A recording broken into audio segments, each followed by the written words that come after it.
La presidenta encargada de Venezuela, Delcy Rodríguez, anuncia una ley de amnistía para presos políticos, una medida que ha sido recibida por las familias con esperanza y también con escepticismo, en un momento de máxima tensión. En un ambiente de creciente presión internacional, la presidenta encargada de Venezuela mueve ficha. Hemos decidido impulsar una ley de amnistía general. La ley tiene que ser aprobada por la Asamblea Nacional y beneficiará a más de 700 personas detenidas desde los inicios del chavismo. La amnistía no será total. Quedan excluidos los detenidos por delitos comunes, por homicidio o narcotráfico. Las familias de los presos políticos han recibido la noticia así, con esperanza y escepticismo a partes iguales. Una gran alegría, es una amnistía, por Dios, es una liberación total. Se ha puesto en práctica, porque son muchas cosas las que se han dicho y aún no hemos visto. No ha sido el único anuncio de Delcy Rodríguez. Las instalaciones del helicoide, que hoy sirven como centro de detención, se conviertan en un centro social. Levantado a finales de los años 50 como un proyecto de centro comercial, el helicoide acabó convertido en una cárcel para presos políticos. También es sede del Servicio Bolivariano de Inteligencia. Es, como sabemos, un centro de tortura, pero no es el único. Digamos que es simbólico ese cierre del helicoide en ese sentido, porque otros centros de detención también son centros de tortura. Prisioneros excarcelados denuncian condiciones de hacinamiento, insalubridad y abusos de todo tipo.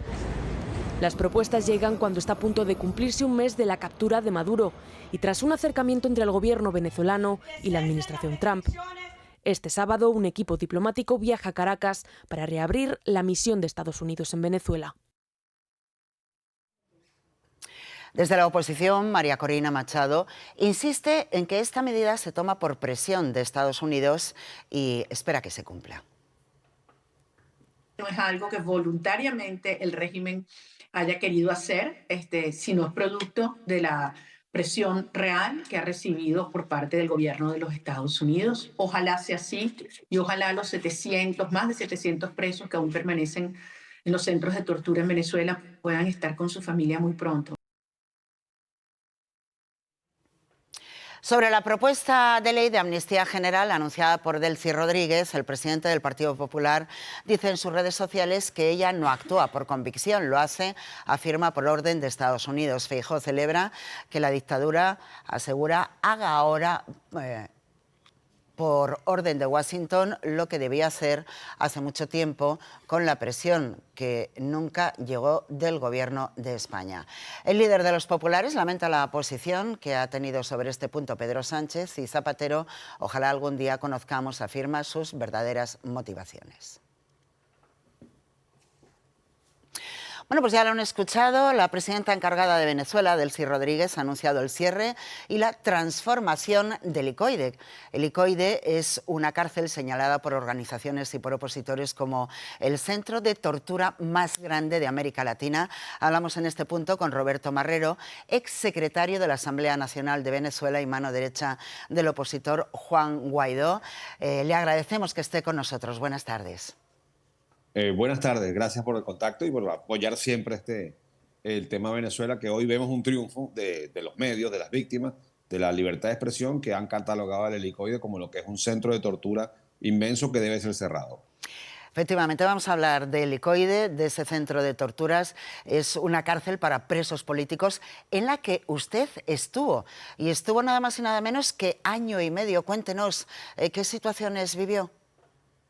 Bueno, año y medio privado de mi libertad por oponerme a Maduro. De hecho, fui uno de los pocos presos que la orden directa de su captura le dio a Maduro. Hay miles de presos políticos en Venezuela en la actualidad, solo que son presos del sistema. En el caso mío fue una orden directa del dictador que ordenó mi captura en marzo 21 del 2019 para darle un golpe al aparato de la Asamblea Nacional, del gobierno interino, que estábamos en ese momento enfrentándolo, pues. Y bueno, pasé, que es complicado, un año y medio muy mal. O sea, imagínense usted esta noche cuando estén en sus casas, se vayan a acostar a dormir y estén en su cama que muy probablemente sea una cama matrimonial de unos 40, un 2x2.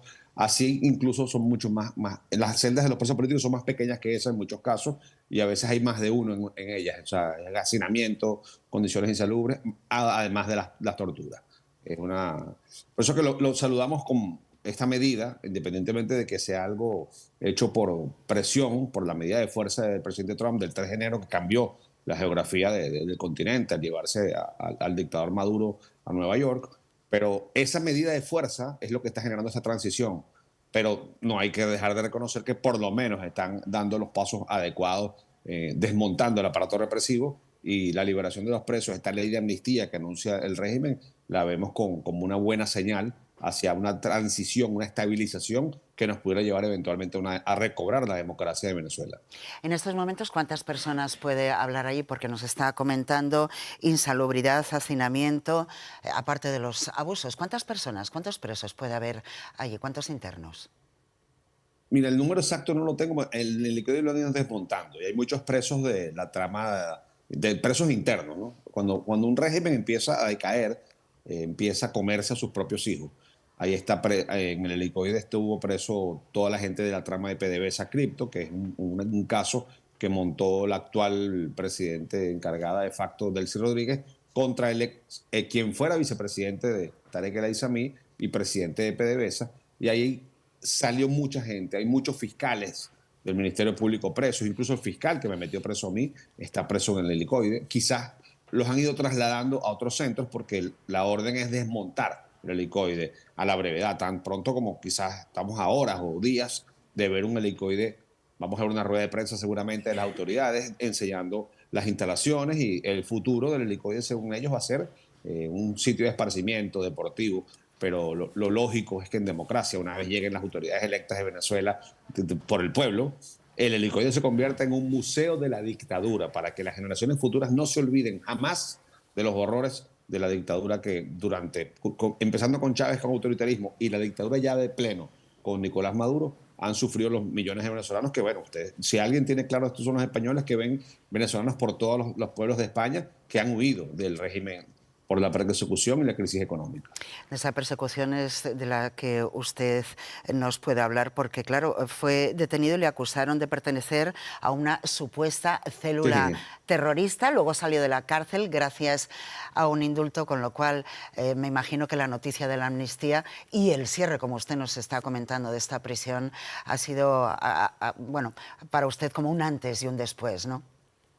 Sí, la noticia es maravillosa. Ha estado todo aquí son en Estados Unidos son las 7 de la mañana recién, pero estoy parado desde las 5 viendo que han salido algunas liberaciones en la madrugada y los familiares están muy ansiosos. Hoy hay visita en el Helicoide, hoy hay visita en el Rodeo, ahí se encuentra Freddy Superlano, se encuentran los comisarios Guevara, que son presos de Chávez. Entonces, cuando a mí me gusta el texto y la declaración, independientemente de que tengo muchísimas diferencias con Delcy, ella de hecho era la jefe del Helicoide como vicepresidente del Helicoide, dependía de ella cuando yo estuve año y medio preso, pero habla de los presos del 99 y las causas políticas desde el 99 para acá. Ahí incluiríamos los policías del 11 de abril, ahí incluiríamos a los comisarios Guevara, que tienen presos más de 20 años, que son presos de Chávez. Entonces, pareciera que vamos a una solución definitiva, a un paso firme hacia una posible transición a la democracia. No está ocurriendo hoy, no es que es un hecho, no es que sea fácil, pero pareciera que gracias a la fuerza, a la presión militar del gobierno de Trump, estamos yendo a una solución política necesaria para el pueblo de Venezuela. Claro, porque como usted dice, también lo ha señalado la opositora María Corina Machado, ha dicho que estas medidas se toman precisamente por presión de Estados Unidos y además que espera que se cumplan. ¿Usted considera también que se va a hacer efectivo por esa presión de Trump? Bueno, creo que sí, porque una cosa es la presión que es fuerte, militar, es una amenaza mortal la que tienen los factores de facto que están gobernando Venezuela, pero la verdad es que también hay que reconocer que hay una voluntad política, porque pudieran negarse, pudieran atrincherarse en las armas y no lo han hecho. Evidentemente el acto de fuerza del 3 de enero fue demasiado fuerte y la tecnología, la fuerza, la supremacía, la disparidad de fuerzas militares que hay, los ha hecho entrar en razón. Pero a la final que alguien entre en razón, yo lo agradezco porque eso hace que esto sea menos complicado, que sea una transición a una democracia más viable y que, bueno, hay que ir desmontando. Lo lógico es que después del montaje del Helicoide y los centros de represión, como ustedes dicen, no es el único y hay que dejar algo claro. El centro de tortura no es el que tortura, torturan son los funcionarios. Es decir, que cualquier cárcel puede ser un centro de tortura si hay torturadores que la manejen. El problema es quiénes la manejan, que no hay instituciones serias. Una de ellas es la fiscalía. Es urgente y entiendo que hay una reforma judicial y todo indica que vamos hacia allá. Habría que cambiar al fiscal general Tarek William Saab, que ha sido el líder de la represión, porque en Venezuela el monopolio de la acción penal lo tiene el fiscal. Sin el fiscal no vas preso, así que es necesario tener nuevas autoridades que no es que sean honestas y sean ideales, pero sin duda pueden dar un mejor papel en esta fase. Venezuela no va a ser totalmente libre y democrática hasta que tengamos unas elecciones, no solo de presidente, también de asamblea, de congreso, porque todas las autoridades son de facto, todas las autoridades son ilegítimas, pero estamos dando un camino. Se parece un poco, salvando las distancias, a la transición española del siglo pasado, donde tuvo, por cierto, mucho que ver el presidente Pérez, que apoyó eso. Entonces, a veces, esto ha ocurrido otras veces, que países apoyan a gobiernos, a regímenes dictatoriales, a los pueblos realmente es a quien apoyan para que lleguen y se perfeccione la democracia que tanto necesitamos los venezolanos.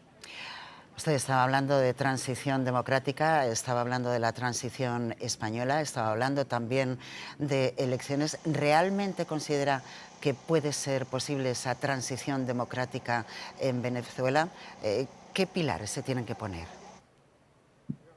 Yo entiendo la duda, pero el 2 de enero Maduro era que están a cargo. Ahora Maduro está en Nueva York. Yo estoy más cerca de Venezuela que Maduro. Yo estoy en Miami, Maduro está en Nueva York. O sea, estamos más cerca literal a nivel de distancia y literal porque no tengo unos barrotes. Yo puedo ir en cualquier... Gracias a Dios ahora estoy pronto a volver a mi país como exiliado.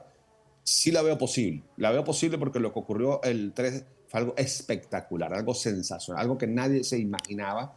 Era un deseo que hubiese un cambio con esas características, pero que ocurriera, verlo en vivo como lo vio el mundo, como lo vieron ustedes cuando ya era de día en la mañana y nosotros lo vimos en la noche de la madrugada. Lo que ocurrió cambió el planeta. Sin duda que lo que está haciendo el presidente Trump, este apoyo, y hay que ser claro, sin duda que tiene que ver con la geopolítica, con el petróleo, con los recursos naturales que tiene Venezuela, pero está ocurriendo y va a ocurrir en favor y en beneficio del pueblo.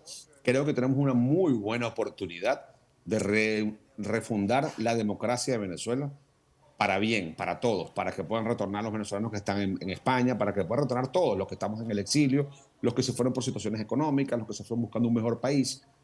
No es fácil, ojo, pero yo lo comparo a una quimioterapia.